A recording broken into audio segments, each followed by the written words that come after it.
नमस्कार बच्चों, मैं डॉक्टर रश्मि कुगर राजस्थान सरकार वेदांता की CSR इनिशिएटिव की कक्षा में आपका स्वागत करती हूँ। इसके टेक्निकल पार्टनर है मिशन ज्ञान। बच्चों, हम पढ़ रहे थे श्वसन के बारे में और हमने बात की थी पिछले वीडियो में किण्वन की, यानी कि ऑक्सीजन की अनुपस्थिति के बिना जो क्रिया होती है उसे किण्वन कहा जाता है, जिसके जो मुख्य उत्पाद जो होते हैं वो होते हैं आपका अल्कोहल या कोई कार्बोक्सिलिक अम्ल और साथ में कार्बन डाइऑक्साइड रिलीज होती है और बहुत कम मात्रा में एनर्जी। और आज हम बात करेंगे कुछ और श्वसन पथों की, श्वसन के बारे में, है ना। लेकिन उससे पहले जी हाँ, आप जल्दी से वो कॉपी लाइए जिसमें आपने पिछले बार दिए गए प्रश्नों के उत्तर लिखे हैं। हम ज़रा उन पर एक नज़र डाल लेते हैं। पहला था, हमने जो दिया था, किण्वन किसे कहते हैं। तो श्वसन की वह क्रिया जो ऑक्सीजन के बिना होती है और जिसमें अल्कोहल या कार्बोक्सिलिक एसिड जो है उसका निर्माण होता है। श्वसन व किण्वन में एक अंतर बताइए। तो आप ये मेन अंतर आप बता सकते हैं कि श्वसन जो है ऑक्सीजन की उपस्थिति में होता है, किण्वन जो है ऑक्सीजन की अनुपस्थिति में होता है। इसके अलावा श्वसन जो है उसका अंतिम उत्पाद हमने बताया था आपको, कार्बन डाइऑक्साइड और जल होते हैं, क्योंकि उसमें पूर्ण ऑक्सीकरण हो जाता है ग्लूकोज का। और किण्वन में जो है अपूर्ण ऑक्सीकरण होता है और अल्कोहल और कार्बोक्सिलिक एसिड बनते हैं और कार्बन डाइऑक्साइड बनती है। तो इस तरह से आपने अगर इस तरह से आंसर दिया है तो आप सही हैं और आशा है आपने सही आंसर दिया होगा। और आज हम बात करेंगे कुछ और शर्करा विघटन के कुछ और पथों के बारे में बात करेंगे कि किस तरह से जो है इनका विघटन अन्य पथों में भी हो सकता है। तो शर्करा विघटन के कुछ अन्य जब पथ की हम बात करते हैं, यानी शर्करा विघटन के अन्य पथ की जब हम बात करते हैं तो दो पथ जो हैं इसमें मेन होते हैं। एक है हेक्सोज मोनोफॉस्फेट परिपथ अथवा पेंटोज फॉस्फेट परिपथ, ठीक है, और दूसरा है एंटर ड्यूडोरॉफ पथ। अब ये जो हेक्सोज मोनोफॉस्फेट परिपथ है इसको HMP या पेंटोज फॉस्फेट पथ PPP भी बोलते हैं। पेंटोज फॉस्फेट पथ इसको इसलिए कहा जाता है क्योंकि इसमें एक मध्यवर्ती जो प्रोडक्ट बनता है वो 5C कार्बन का होता है। ये जो क्रिया है ये 3 चरणों में पूरी होती है। तो ये जब स्टार्ट होती है, पहले ग्लूकोज अणु का फॉस्फोरिलीकरण होता है, उसके बाद ग्लूकोज 6 फॉस्फेट बनता है फॉस्फोरिलीकरण से, और ग्लूकोज 6 फॉस्फेट का ऑक्सीकरण होता है। इसके ऑक्सीकरण के पश्चात फास्फोग्लूटारिक एसिड जो बनता है उसका ऑक्सीकारी विकार्बोक्सिलीकरण होता है। तो इसको हम एक एक इसके स्टेप को हम देखते हैं। हेक्सोज मोनोफॉस्फेट परिपथ जब की बात हमने की तो मैंने आपको बताया क्यों इसको कहा जाता है, क्योंकि जब ग्लूकोज का जो ऑक्सीकरण होता है उसमें हेक्सोज शर्करा का विघटन एक मध्यवर्ती 5 कार्बन परमाणु वाली शर्करा में होता है, इसीलिए इसको क्या बोला जाता है, PPP पेंटोज फॉस्फेट पथ कहा जाता है, ठीक है।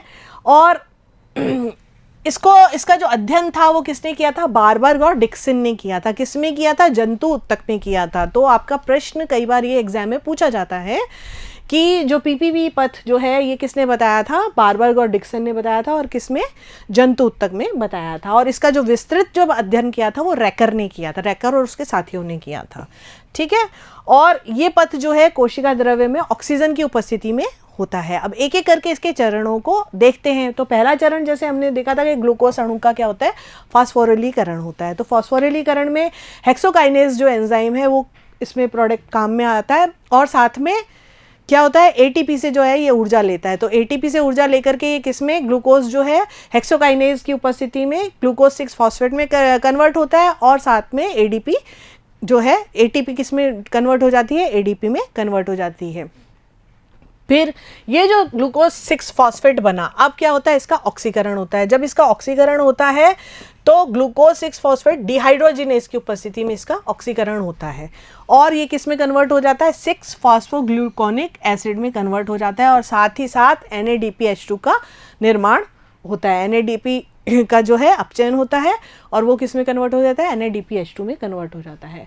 अब फास्फोग्लूकोनिक जो एसिड बना, ठीक है, उसका ऑक्सीकारी विकार्बोक्सिलीकरण होता है। किसकी उपस्थिति में होता है, फास्फोग्लूकोनिक अम्ल डिहाइड्रोजिनेज की उपस्थिति में।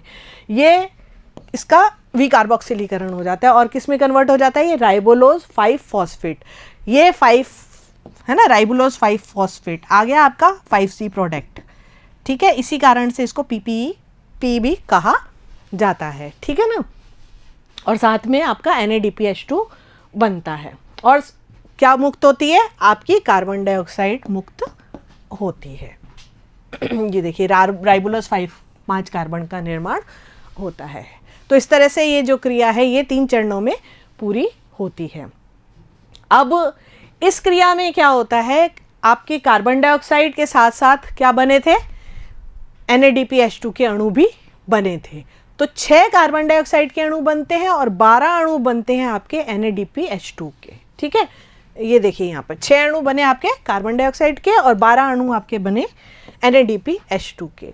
अब ये जो 12 अणु NADPH2 के बने हैं तो ये क्या करते हैं, ETS में जो हमने पढ़ा था, इलेक्ट्रॉन ट्रांसफ़र सिस्टम जो पढ़ा था, परिवहन सिस्टम है ना, उसमें क्या करते हैं, उसमें आपको ध्यान होगा कि NADH2 की जब हमने बात की थी तो उससे बने थे कितने, 3 ATP का निर्माण हुआ था, है ना, 3 ATP का निर्माण हुआ था। अब यहाँ कितने बने हैं, 12 बने हैं, तो 12 NADPH2 से कितने का निर्माण होगा, 12 × 3 36 ATP का निर्माण होगा। आपको ध्यान होगा ना, FADH2 से तो बने थे 2 ATP, है ना, टोटल 5 बने थे, और NADH2 से बने थे 3 ATP। ठीक है, तो यहाँ पर भी अब क्या होगा, NADPH2 जब जाएंगे उसमें इलेक्ट्रॉन परिवहन तंत्र में, तब कितना टोटल 36 ATP का निर्माण करते हैं, क्योंकि NADPH2 से कितने 3 ATP बनते हैं, है ना। अब इस चक्र में यानी HMP जो चक्र है, इसमें बनने वाला जो राइबोलोज फास्फेट है, ये 5C कार्बन फॉस्फेट है, ये विभिन्न पदार्थों का और संश्लेषण करता है, DNA है, RNA है, ATP है, FAD और कोएंजाइम A का निर्माण होता है। दूसरा है आपका एंटेनर डिओडोरोफ पथ। इस पथ में जो है, अब ये भी कुछ जीवाणुओं में पाया जाता है, और ये पथ जो है शर्करा के पायरुविक अम्ल के जो विखंडन है उसको दर्शाता है। इसके अंदर जो मध्यस्थ पदार्थ होता है वो किससे भिन्न होता है, ग्लाइकोलाइसिस में जो पदार्थ बनता है उससे भिन्न होता है। और इसका जो सर्वप्रथम अध्ययन किया गया था वो सूडोमोनास नामक जो जीवाणु होता है उसके अंदर किया गया था। तो ये प्रश्न भी जो है आपके पूछा जाता है, ठीक है ना। अब श्वसन क्रिया में श्वसन धारों का अंतर संबंध क्या है, तो आपको ध्यान है कि श्वसन धार क्या है, श्वसन धार हमारा कार्बोहाइड्रेट है मेन तो, और अगर वो नहीं है तो वसा और प्रोटीन, ये हमारे श्वसन धार हैं। ठीक है, तो कार्बोहाइड्रेट, प्रोटीन और वसा, ये हमारे श्वसन धार है। तो जब कार्बोहाइड्रेट की हम बात करते हैं तो ये डायरेक्ट ग्लूकोज से ग्लाइकोलाइसिस पायरुविक अम्ल बनाता है ग्लाइकोलाइसिस की क्रिया में, और एसिटाइल कोएंजाइम जो है ये इनका योजक कड़ी है। फिर सिट्रिक एसिड यानी क्रेब्स चक्र आपका शुरू हो जाता है, उसके बाद आपका इलेक्ट्रॉन ETS सिस्टम। तो इस तरह से ये क्रिया चलती है। यदि ये नहीं है तो प्रोटीन किस में परिवर्तित होता है, अमीनो अम्ल में परिवर्तित होता है, और फिर उसके बाद ये क्या बनाता है, पायरुविक अम्ल, एसिटाइल कोएंजाइम। वसा की जहाँ बात करते हैं तो वसा पहले वही PGAL ग्लिसरॉल बनाता है, और ग्लिसरॉल में ग्लाइकोलाइसिस, या फिर ये डायरेक्ट वसीय अम्ल बना करके एसिटाइल कोएंजाइम बनाता है, और फिर साथ में आगे क्रिया बढ़ती है। तो इस तरह से ये जो 3 प्रोडक्ट हैं आपके श्वसनाधार, है ना, इनमें यही आपका आपस में कोरिलेशन है। तो इस चार्ट से आप इसके कोरिलेशन को अच्छी तरह से समझ सकते हैं, ठीक है ना। वही आपको इसमें ये वही चीज़ बताई हुई है जो मैंने आपको चार्ट से समझाई हुई है कि वसीय अम्ल एसिटाइल कोएंजाइम बना करके क्रेब्स चक्र में प्रवेश करता है। अगर वसा की बात करते हैं हम तो वसा, वसीय अम्ल, एसिटाइल कोएंजाइम A, ठीक है। ग्लिसरॉल पहले PGAL में परिवर्तित होकर ग्लाइकोलाइसिस में प्रवेश करता है। अगर ये वसा की बात हम यहाँ करते हैं, अगर इधर से नहीं बनता है ये, तो अगर इधर से बनता है तो ग्लिसरॉल PGAL बनाता है और फिर ग्लाइकोलाइसिस में प्रवेश करता है, ठीक है। अगर प्रोटीन क्रियाधार है तो प्रोटीएस एंजाइम से विघटित होकर के अमीनो अम्ल के रूप में, ये देखिए, ये अमीनो अम्ल के रूप में प्रोटीएस एंजाइम से विघटित होकर के ये अमीनो अम्ल के रूप में जो है वो आगे पायरुविक अम्ल के साथ श्वसन पथ में प्रवेश कर देता है। श्वसन क्रिया में काम आने वाले श्वसन धारों के उपयोग क्रम के अनुसार सर्वप्रथम कार्बोहाइड्रेट, है ना, जो इंपॉर्टेंट है आपका, उसके बाद वसा, फिर कार्बनिक अम्ल, और अंत में प्रोटीन होते हैं, ठीक है। ये आपके श्वसनाधार होते हैं। अब श्वसन एक उभयचय क्रिया है, यानी कि जीवों में जो कार्बनिक पदार्थों का विघटन की प्रक्रिया है वो अपचय तथा संश्लेषण की उपचय कहलाती है ना। कैटाबॉलिज्म और एनाबॉलिज्म ये दो क्रियाएं होती हैं। तो श्वसन पथ में अपचय और उपचय दोनों प्रकार की अभिक्रियाएं होती हैं, इसीलिए इसको क्या बोलते हैं, एम्फीबॉलिक कहा जाता है। यानी ये एक उभयचय क्रिया है, यानी इसमें कौन सी कैटाबॉलिक अभिक्रियाएं भी होती हैं और एनाबॉलिक क्रिया भी होती है, इसीलिए इसको क्या बोला जाता है, एम्फीबॉलिक कहा जाता है।